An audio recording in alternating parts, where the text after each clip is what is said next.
evening, ladies and gentlemen. Welcome to our City Commission meeting on March the 18th.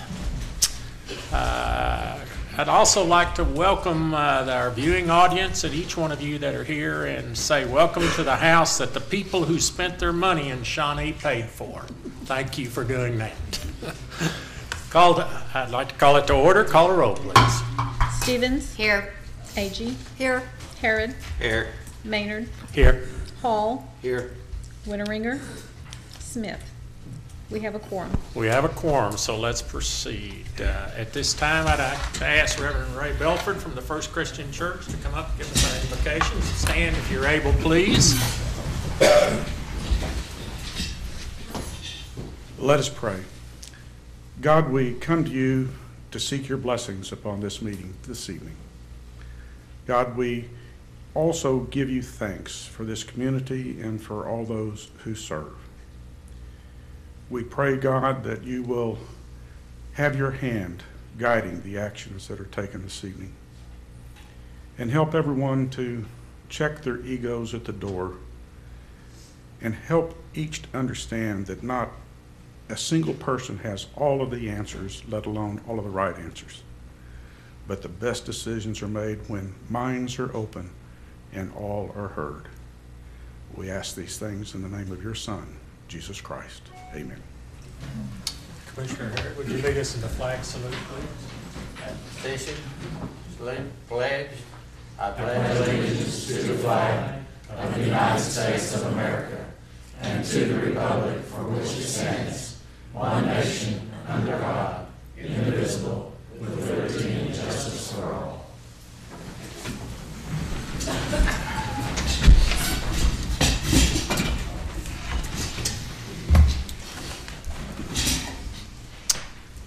Item number 1 on the agenda is consider approval of our agenda.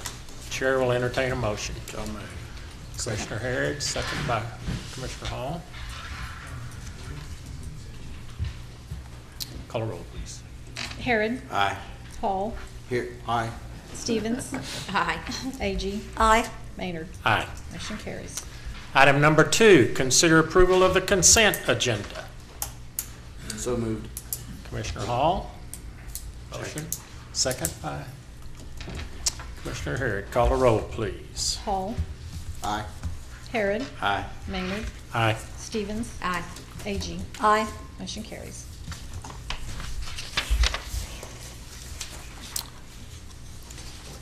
Citizens participation. Again, I'd like to encourage anyone here that would like to share something with us they feel like we should know about. Please feel free to do so at this time. Okay, then we will move on to item number 4. Mayor's proclamation for the Red Cross Month. And I see some Red Cross people here. Would you all come forward, please, because you do a lot of work in our community. Thank you.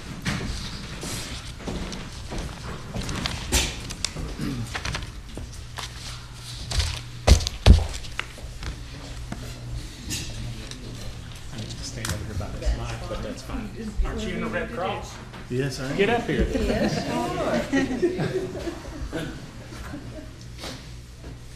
Thank you, first of all, for what you do for our community. Whereas March is American Red Cross Month, a special time to recognize and thank our heroes, those who volunteer. Let me read that again, heroes. Those who volunteer, donate blood, take life-saving courses, or provide financial donations to support an organization whose mission is to help those in need. And whereas in Shawnee, the Red Cross works tirelessly through its 1 employee and 32 volunteers to help when disaster strikes. When someone needs life-saving blood or the comfort of a helping hand, it provides 24-hour support to members of the military, veterans, and their families. And whereas across the country, the American Red Cross responds to nearly 70,000 disasters a year. It provides some 400,000 services to military members, veterans, and civilians, collects and distributes about 40% of the nation's blood supply, and trains more than 7 million people in first aid, water safety, and other life-saving skills every year. And whereas the American Red Cross will continue to meet the needs of Shawnee, Oklahoma by fostering volunteers who are professional, prepared, and committed to the tradition of providing supreme service delivery to our community. And whereas I urge all Shawnee citizens to continue giving of your time, your blood, and money to help make a difference in the humanitarian fabric of this community. We help each other when we help the Red Cross. Now therefore I, Wes Maynard, Mayor of the City of Shawnee, Oklahoma, by the authority vested in me, do hereby proclaim this month of March 2013 as American Red Cross Month. Thank each and every one of you.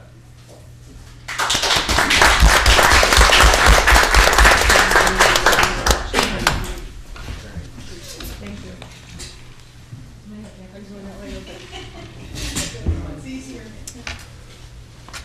Mr. Erickson, you get to come to the podium a lot, don't you? Well, tonight, unfortunately.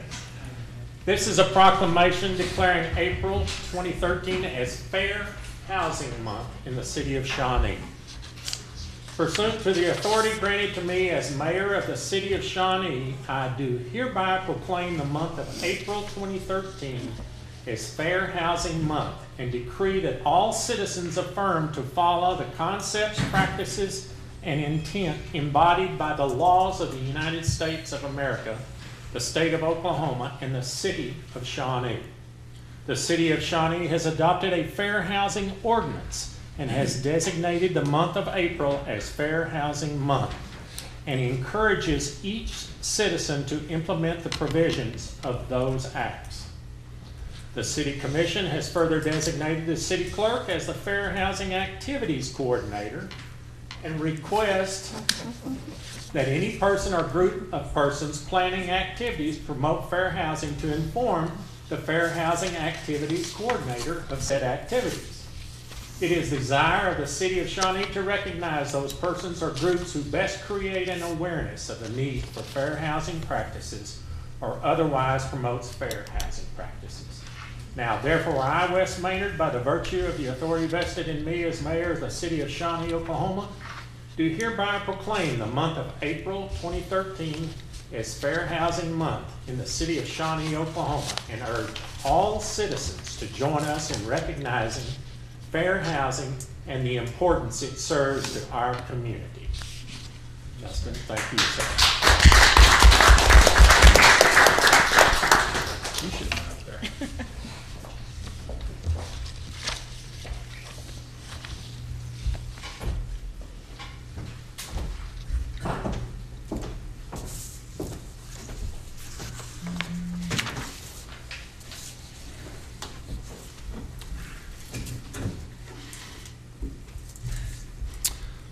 Item number 5, a public hearing for consideration of an ordinance approving rezone of property from R1 residential single-family dwelling and C1 neighborhood commercial to C3 automotive, commercial, and recreation for property located at 4016 and 4020 North Kickapoo.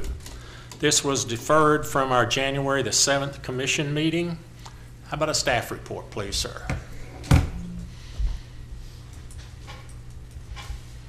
Thank you. At the Planning Commission meeting on March 6, 2013, the Planning Commission unanimously recommended approval of the applicant's modified request. And the modified request, actually before you this evening, is a request for C1, which is neighborhood commercial, and is of a lower intensity than the original request, which was C3. Staff is in concurrence with this recommendation and urges the commission to please make a determination along the lines of the Planning Commission recommendation.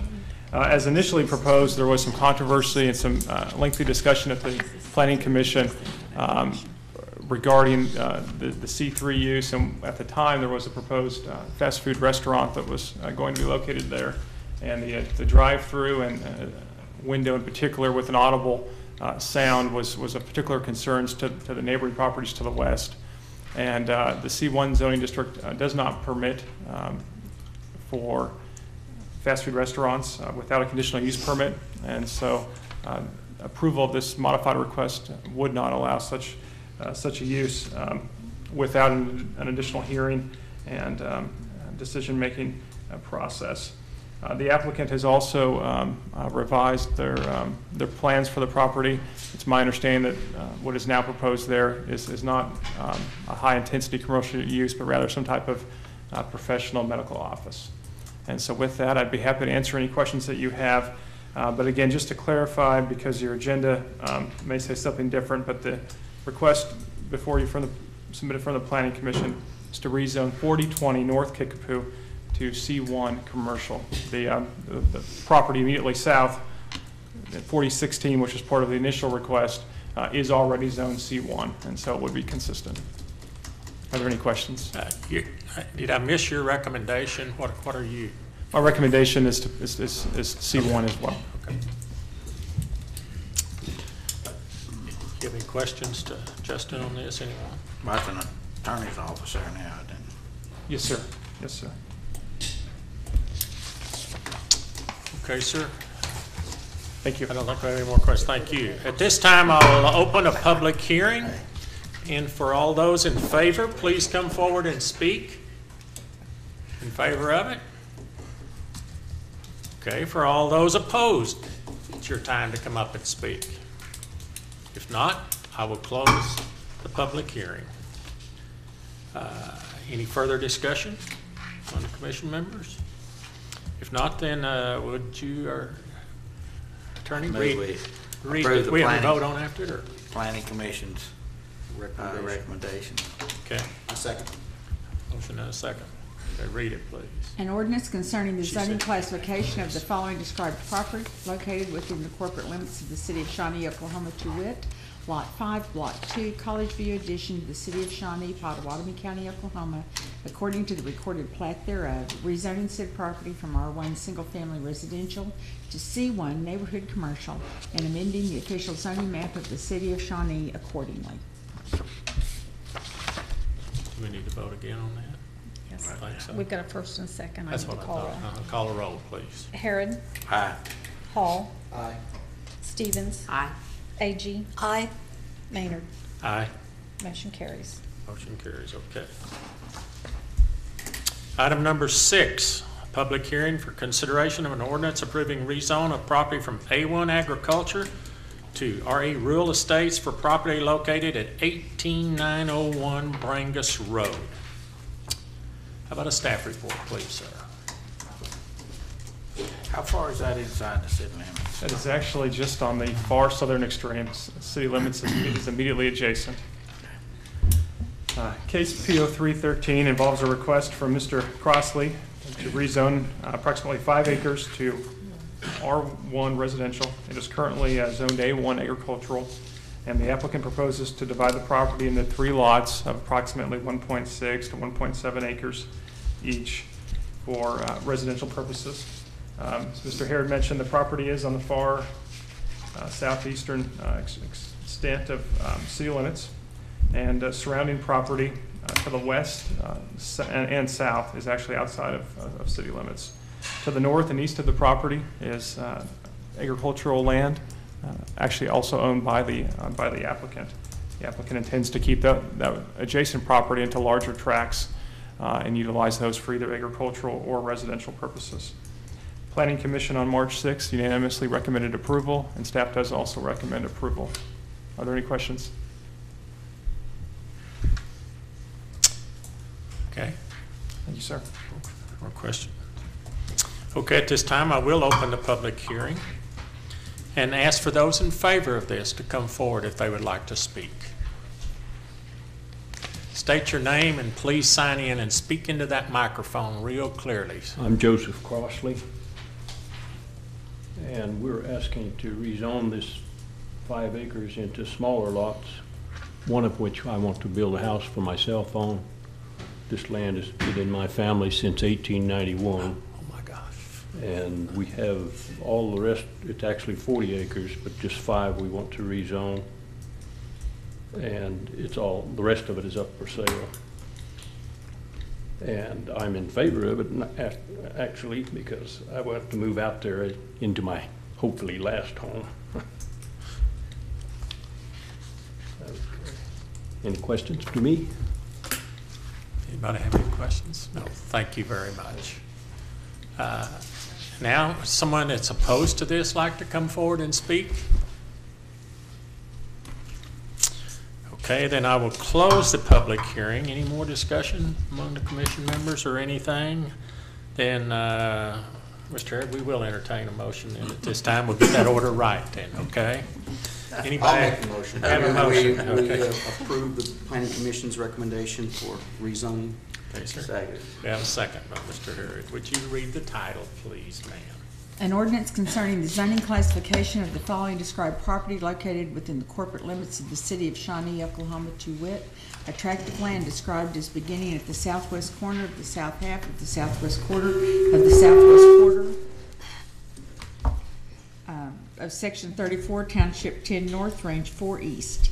Thence north 0 degrees 3 minutes 0 seconds west, a distance of 663.16 feet. Thence north 89 degrees 59 minutes 51 seconds east, a distance of 326.17 feet.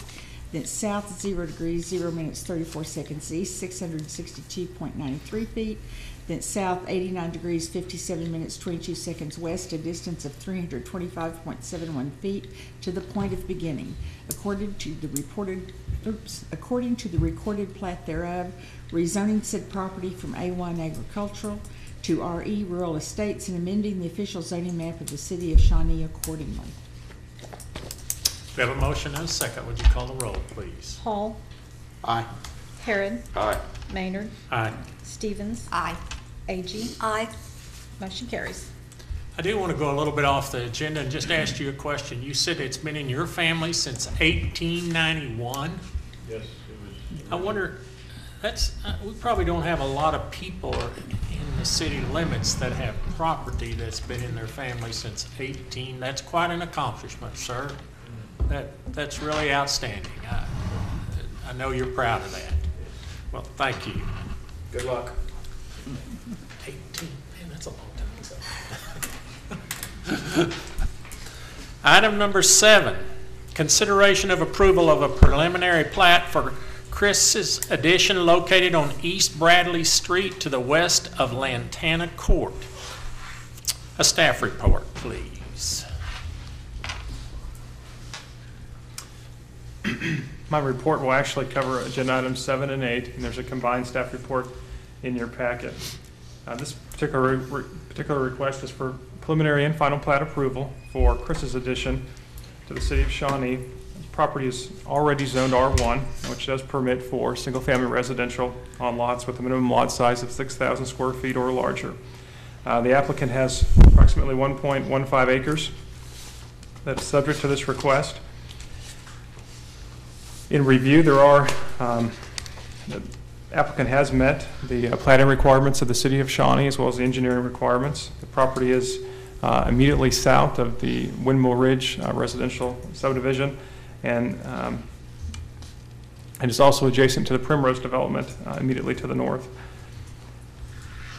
The applicant is not requesting any variances, and so as proposed, the applicant does meet all City of Shawnee, both the zoning code and subdivision ordinances in place. And so with that, staff does recommend approval. The Planning Commission has reviewed this also on March 6th and does recommend both preliminary and final plat approval.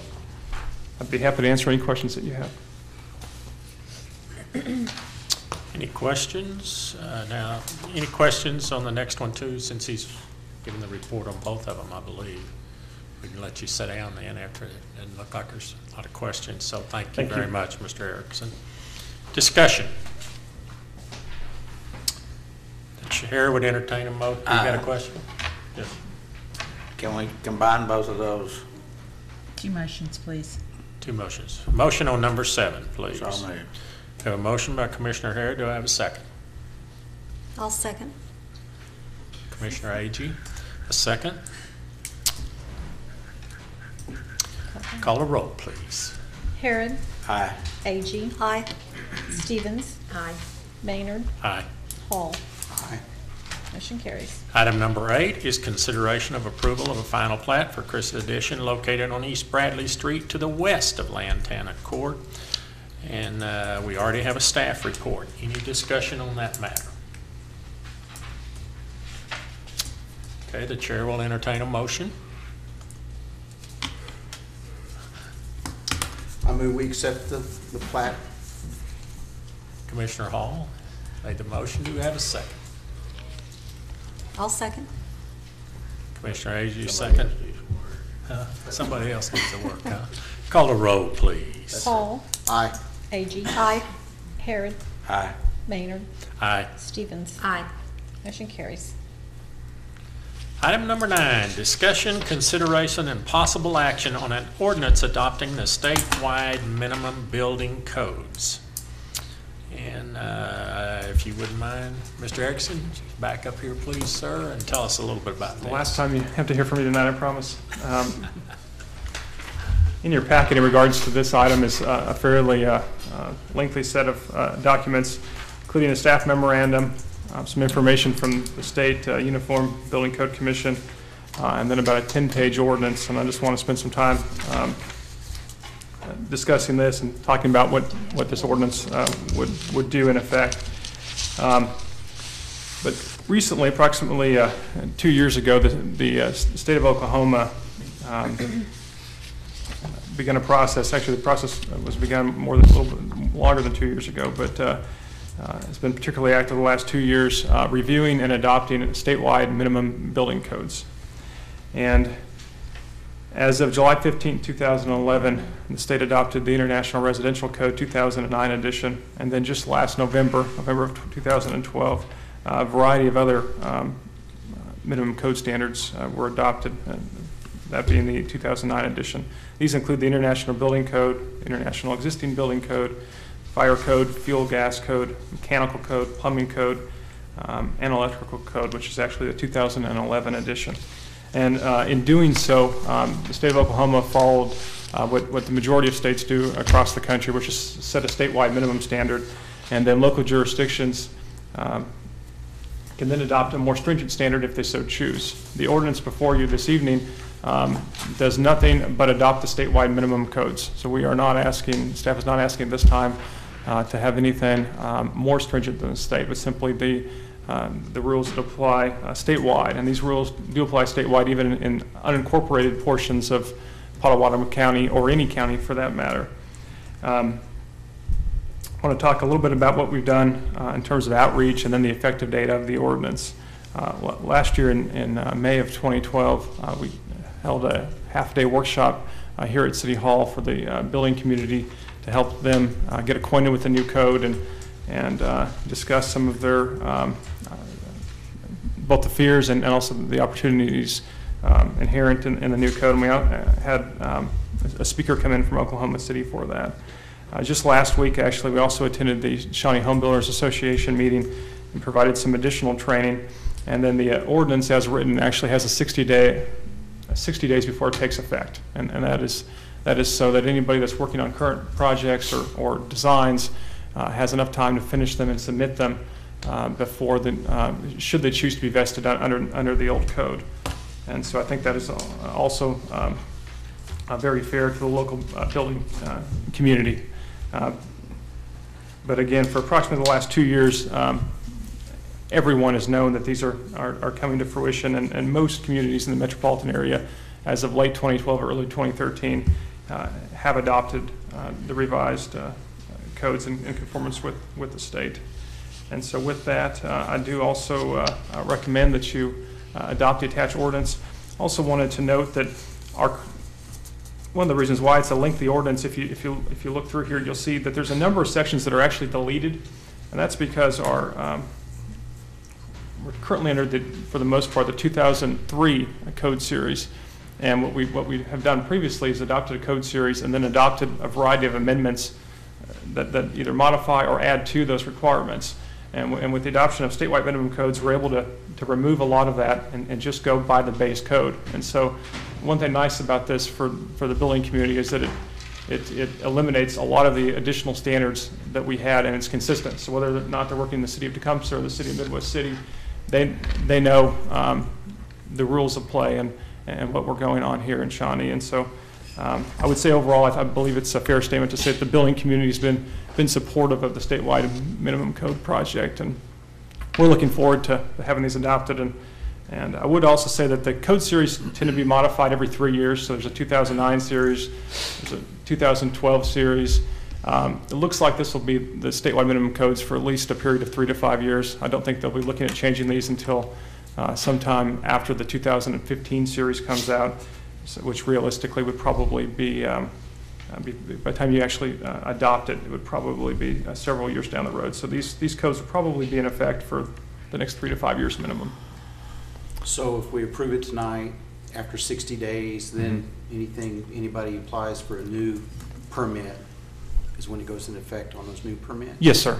Yes, sir. I will say most of the we've had most of the commercial projects that have been built in the last year are actually already built to the 2009 series because they're utilizing architects that are building projects throughout this country, and so for this is a little bit of a bigger change probably for the residential home builders. Overall, though, I would say the majority of them are almost nearly compliant today, with a few modifications. There's been some different cost estimates in terms of what the actual implementation would cost per home, and depending upon the size of the home, it's estimates anywhere from $300 to $500 on the low end to maybe $1,000 to $1,500 on the high end. But that's statewide, right? That is statewide, yes, sir. Now, did I hear you correctly to say that we do not have any codes currently that are more stringent than the state code? That is correct.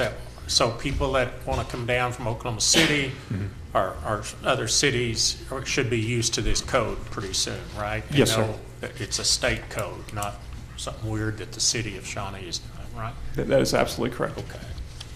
Any other discussion? Mr. Harrod, you're our contractor. Well, I talked to email Dustin this morning, and I got a couple of answers, and I was concerned about the reinspection cost, and he said that's already in the code, and I didn't recall that, but anyhow. Then I had a question over some of the loading, and I talked to Mike for a long time this afternoon, and we got to, now didn't mean what I thought it meant, so we got that straightened out. So it just, what I thought it said is actually just a design number and not the actual code number. I mean, the actual requirement. So we got that straightened out. But I've talked to some of the home builders there. It's not, they're not happy about certain sections of it, but it's statewide, so everybody has to do it. So. Right, it's a state law, and we have to meet the state minimum, I think, and you could make more stringent. Some cities could. We can. But by law, we have to meet the state minimum, right? Is that what you're telling us? Yeah, be compliant with that. Okay. But what makes it bad for contractors is when you don't, you go above this, and they're not expecting it, so you go to Sam McAllister, and they won't let you use a certain kind of cabling, and everybody else does. So that's what makes it bad. But this is consistent with what we've been doing in the past. Okay. Any further discussion on this matter? Okay, then the chair will entertain a motion to approve this, or We're gonna let her read it after you do the motion. Yeah. You're not gonna read the whole thing, are you? We still need a motion. Okay, I move we adopt it. Commissioner Harrod made the motion. Do we have a second? I'll second. Commissioner Hall. Okay, and so do we need to take a break while you read this? No, I'm just going to read the title. An ordinance of the City of Shawnee adopting the 2009 International Building Code, 2011 National Electric Code, 2009 International Fuel Gas Code, 2009 International Mechanical Code, 2009 International Plumbing Code, 2009 International Property Maintenance Code, 2009 International Residential Code, 2009 Existing Building Code, 2009 International Fire Code, repealing all sections in conflict therewith and providing for severability. Let go to sleep, it's pretty long. That it? That's Is that it? Very good. Oh, now, wait a minute, she's trying to hand you something. Are you all right with that? She just wants to be sure I sign I want to it. be sure, okay. Okay, then call the roll, please. Harrod, Aye. Hall, Aye. Stevens. Aye. A.G. Aye. Maynard. Aye. Motion carries. Well, this next item on the agenda, item number 10, is maybe we Good can news. get some good news Good from news. this lady, huh? Well, actually, March receipts were 2.7% over last year's, which means we met our budget projection for the month of March. March sales tax receipts were up $34,726,000, or 2.7 compared to last year's for the same time.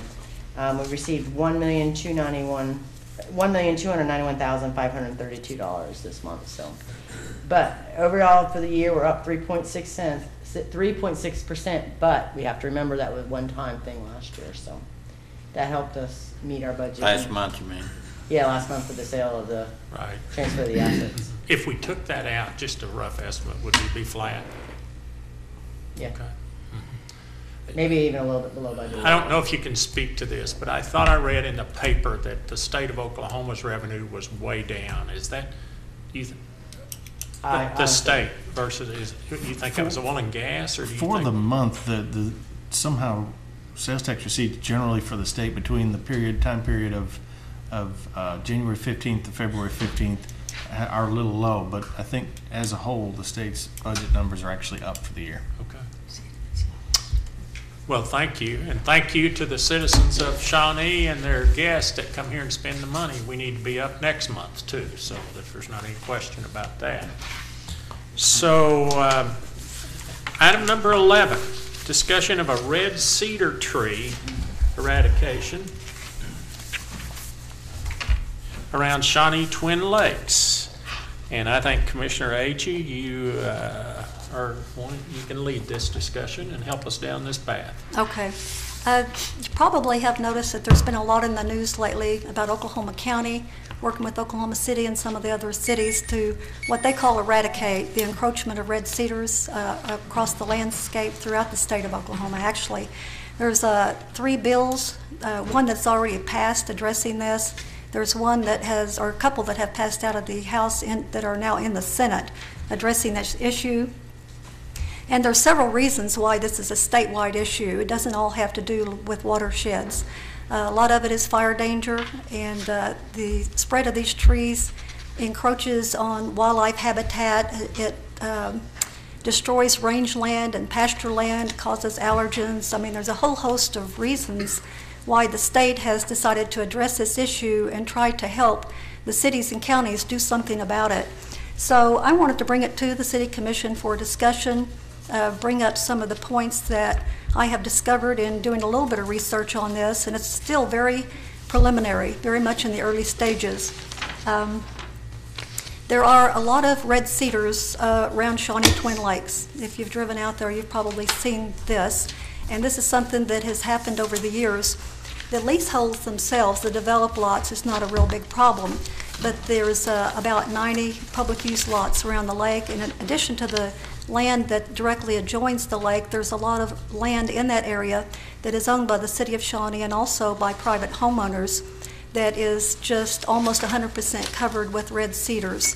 And they have become a really, I think, severe problem with allowing rain, when we get rain, for all of it to enter through the stream flow to enter the lake. And there has been a lot of research on this. The OSU received a $226,000 grant about 3 years ago from the USGS, United States Geological Survey. And this was the Oklahoma Water Resources Research Institute. And there are a couple of gentlemen with PhDs who chaired this study. They're 3 years into the study, and they have some preliminary results, which I've included in a packet here that I'm giving to the commissioners. And there is evidence now, I think it's always been suspicion that these trees are heavy water users, and that because they're evergreens and the thick foliage that they have, that they capture a lot of the rain when it falls, and It evaporates back into the air before it ever has a chance to reach the ground. And it's not just the tree itself, but it's the numbers of these trees, and you've probably seen them springing up everywhere. If you don't see forest of them, you see a lot of little ones continuing to spring up. So what I'd like for us to do is not necessarily to try to totally eradicate red cedars completely off the landscape, but to stop the encroachment and to control where they have begun to spread, and maybe to get clean up some of the areas where they have heavily infested areas around in the watershed. There's a Senate Bill 1539 that's already passed the House. One bill that already passed and it was signed into law, and the one that Oklahoma County is using right now, is a law that allows the use of work release inmates for labor. And this new bill that was headed up by or authored by Representative Richard Morissette, it directs Career Tech to train some of these inmates in the removal of red cedars from the watershed, from the landscape across the whole state. So Oklahoma County is taking advantage of this, and they said they've already gotten at least a couple dozen calls from surrounding areas to see if they can get assistance in removing red cedars from their properties. And right now this bill pertains to public property or to private property for public use. And there's a couple of other bills that are pending that are in the House right now. So we'll keep an eye on those to see how they progress. The goals that I would like to see, I would like to see us take a little closer look at this, and if we get into our budget cycle before we know what we can or what we can or can't do regarding this issue, what is feasible in other words, that we can put aside some money in the SMA budget, and I'm assuming it would be the SMA because of the lake. We're talking about the water resources. To set aside some money, and if it turns out that that money is not needed or necessary or doesn't need to be spent, then we'll carry it forward to the next year. But I would at least like to see us set aside some money in case it does appear to be feasible to do something about this problem. Because even if it is not a big problem today, which I think it is, but if it turns out that it's not as massive as what I suspect, then I think it's only a matter of time if these trees are not controlled before it becomes such. And then Dr. Turton with the Oklahoma Water Resources Research Institute, has a PhD in forestry and water conservation and wildlife ecology. He has volunteered to come and speak to us and answer questions on April the 15th at our City Commission meeting. And I have volunteered to take him around the lake before that meeting and show him the areas where I think the problem is the worst and just get his feedback. I mean, he was involved in the study for 3 years, so he will be able to give us a very open and honest opinion on what he thinks about the situation that currently exists around the lake right now. And it may not be as bad as it looks to me, I don't know, but I think that he could offer us a lot of good information on that. So I'm hoping that it'll work out that he can be here on April the 15th. And then after everybody's had time to do a little bit of research into this and find out a little more about it, some information that I have in the packet, I'm hoping that we can vote on a resolution of support for House Bill 1513, which is the bill that would direct the Career Tech to provide training for the work release inmates and the removal of red cedars. And a couple of other things are in that bill also, but I have a summary of it in the packet. And then I spoke during public comments at the Oklahoma County Commissioners meeting today and got some feedback from the county commissioners on this. They're all aware of the problem. They know what Representative Brian Mons, the Oklahoma County Commissioner's office, is doing in Oklahoma County.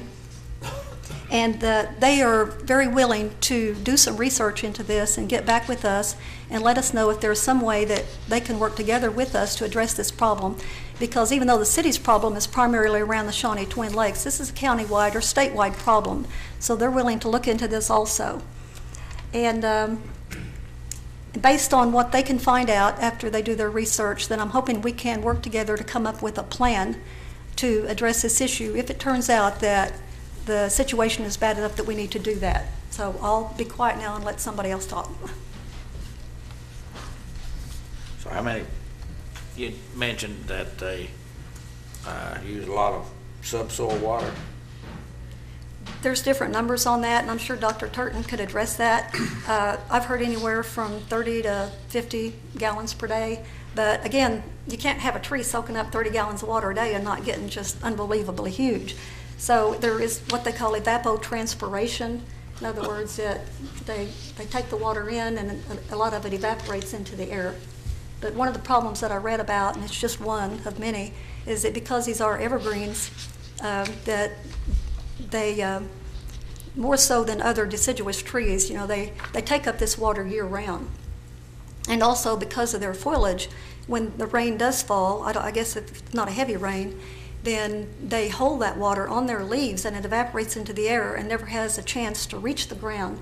So we're talking about not only runoff into the lake, or what they call stream flow, but we're also talking about the aquifer, or replenishing the aquifer. Just done a little math. If it's 40 gallons and 300 days a year, that's 12,000 gallons per tree. So that'd be 1,000 trees would be 120 million gallon of water.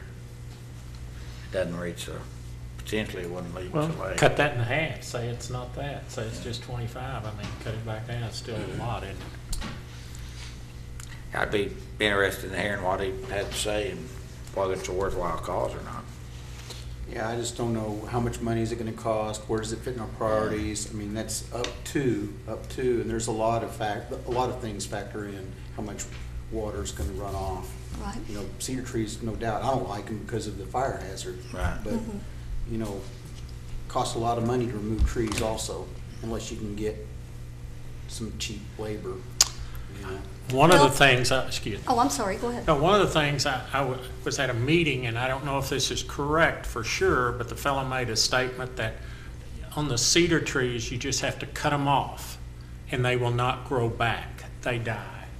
In other words, they're not like having to dig the roots out, with a stump out or what you're saying, so they just do that. And I thought, well, that makes it a little bit easier if you go down the road and decide to do this, because to get rid of them. But go ahead, I'm sorry. Oh, I was just going to say, when I talked to Brian Mond's office, they purchased a tree shear, Oklahoma County did, for $3,000, and they're using mostly work release inmates. That's So why I said if you can get cheap labor. yeah, right. $1 per inmate, I think, per day.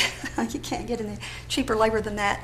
But I don't know if that's feasible for us or not. That's something that we'll have to look into, and I'm not trying to get anybody to make a commitment or reach a decision tonight, but just to open it up for discussion and see if you all think that it is important enough that we at least move ahead to try to find out how feasible it is. And I'd like to know your thoughts on that.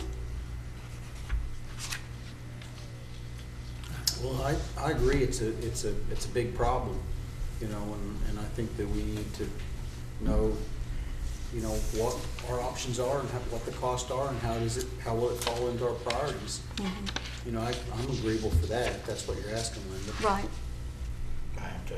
I am too. If Okay. it's, And that's all I'm asking, is that we at least look Yeah. into it. It may not be feasible, may not be cost effective, I don't know. Yeah, one of the things I'd like to know is, just because you cut them down, I've lived on a place where we cut down cedar trees and a lot of little ones came up. They just keep on coming back. That's right, that's part of the problem. I think that we need to be talking about not only removing the cedar How do you trees, keep them? but controlling them in the Yeah. future, right? So we don't run into this problem again. And it's a good point, though, that you made, because they're bad now, and if we don't do anything at all, Birds like to eat those berries, and they spread those seeds everywhere. right, it'll just get worse. And that's why the state is addressing it. well, one of the things I do worry here in Shawnee is over on Bryan Street, Yeah. on the west side of Bryan, past Primrose, you know what I'm talking? That is, I don't know how many acres are in there. Let's say it's 40 acres in there. If that thing gets a fire and there's a wind, I think we'll be setting people up I-40 on fire. I'm afraid those embers. On the material that you provided here, this article, it's that, water is actually fourth on the list. It's wildfires and cattle forage and leasing and recreation is the higher cost to Oklahomans than the water, according to this article you provided. I think this article was this written at the beginning of their study? And it may still be number 4, Yeah. you know, but Sure. there hasn't been a lot of information available until they did that OSU study on the actual effect on the stream flow. And I think if you read the kind of the synopsis at the end of that study, after 3 years, they found that there is a substantial impact on stream flow in their study. So, and I think they did say that I read somewhere that the fires they had in Midwest City, that they think that the reason that they spread as fast or as quickly as they did was partially due to the number of red cedar trees in that area. And I've heard also that as long as they're wet, it's not as big a deal, but during periods of drought, when things are dry and the wind picks up, then they become much more flammable. Well, Linda, I would like to, Commissioner Agee, I'm sorry, to address how, that's nice of you to put this packet together. And I am for us looking at it in our budget and looking to see where we can go with this and if there's an opportunity for it. And really see how many trees are out there and what we really need to do. Is it a 1-year process? Is it a 10-year process. 10-year process, a little bit each time? And then we've got to start somewhere if that's what we decide. One other comment that I thought of while you were talking, Mayor, is that the Natural Resource Conservation Service has a program of cost sharing for private landowners, and I think we probably need to market that a little bit and make people aware of it. I don't know how many people whose value of their land is going down because of the infestation of the red cedars on that, and they may not be aware that this cost sharing program is available, so maybe we can do a little marketing also for private landowners. I'm not sure, but my wife has me buy cypress mulch. She's on me all the time to put down that mulch. So, and it does save from watering in the summer and all those things, but I do see them selling cedar mulch out there, and I don't know if that is red cedar mulch or it's some other kind of cedar mulch. And if that's true, then we could get a grinder and sell the mulch to offset some cost. I could buy a pickup load, and use it in my flower beds or something. But again, I don't know. It may be one of those that makes my allergies go nuts if I have it in my flower bed. That's one of the other things that Melissa Dennis said at the county commissioners meeting, is that they would take a look to see if there were any resources available for getting rid of the red cedar other than burning them, if there's a market there for them. There is a registry out there on a website, so they're going to look at that also. Great. Any more discussion on this matter? Thank you again, Linda. Any new business? Mr. Chairman, no new business or administrative reports tonight. Commissioners' comments? No commissioners' comments. Okay, well, at this time, before we adjourn, I'll recess and go into the Shawnee Municipal Authority and declare that we do have a quorum. I will consider approval of the consent agenda. I have a motion by Commissioner Harry. Do I have a second? I'll second. Okay. Call a roll, please. Harrod. Aye. Hall. Aye. Stevens. Aye. Agee. Aye. Maynard. Aye. Motion carries. Was there any new business or administrative reports on that? No, sir, no new business or administrative reports. Okay, well then I will adjourn the Municipal Authority and convene the Airport Authority. I'll call it to order, and we do have a quorum, so I'll consider approval of the consent agenda on the Airport Authority. Mr. Harrod, motion. I'll second. Second by Commissioner Agee. Call a roll, please. Harrod. Aye. Agee. Aye. Stevens. Aye. Maynard. Aye. Hall. Aye. Motion carries. At this time, I'll reconvene the commission meeting, and we will be adjourned. Thank you. Good job, Linda, and all of you. Thank you all tonight.